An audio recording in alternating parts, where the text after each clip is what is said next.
got some scans done, and really was pretty shocked at what I found out. I got a call from the doctor. He said, "You've got to come and see me urgently." And he tried to break it to me that I have cancer. They're words I never thought I'd hear. And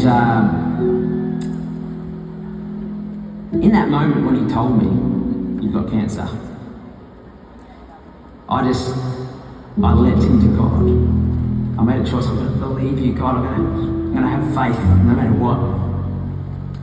You know, I write these lyrics in songs knowing that people are going through stuff like this. And for the first time, I found myself in the absolute valley going through this, but with this faith declaration that says, "God, I'm holding on.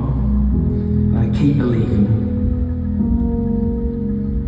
Tuesday, I went to see a specialist at the hospital. He said, "This is cancer. You've got to get it out, and your recovery will be 2 weeks bedridden." Because I shared with him, I've got this trip that I really want to go on.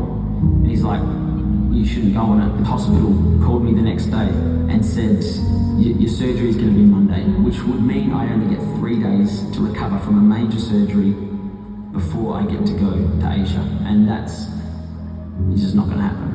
Not long after that phone call, I get another call from Pastor Russell saying the new doctor is locked in. He's going to see you the next day on Thursday, and he can do your surgery on the Friday. I went in for surgery on that Friday. Surgery was perfect, success. They were able to cut the tumour out. Just got out of surgery. I'm very tired, but God is good. But my body was messed up. I was sore. I was in pain. I couldn't walk. You know, in 5 or 6 days' time, I'm going to have to get on a plane, go over to Asia. Then Wednesday came, the day before we were meant to fly to Manila.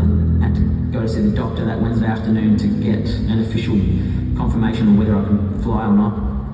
And he had a look at the healing process and said, "It's all looking good. I think you'll be able to go on this trip." And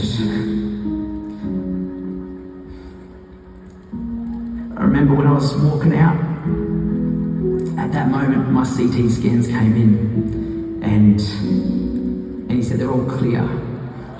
And that was just such a great feeling, because, you know, obviously that cancer is the fear, I guess, of it spreading.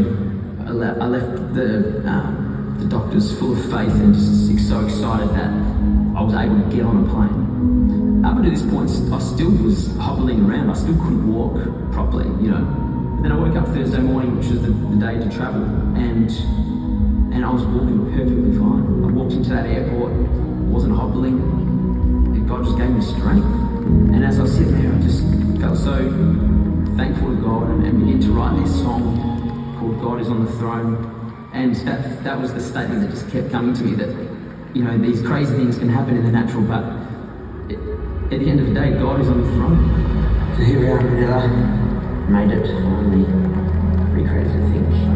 Literally this time a week ago, just had surgery. And I remember walking out onto that stage, just so overcome with emotion and praise to God in front of thousands of Filipinos leading him in praise, declaring that it doesn't matter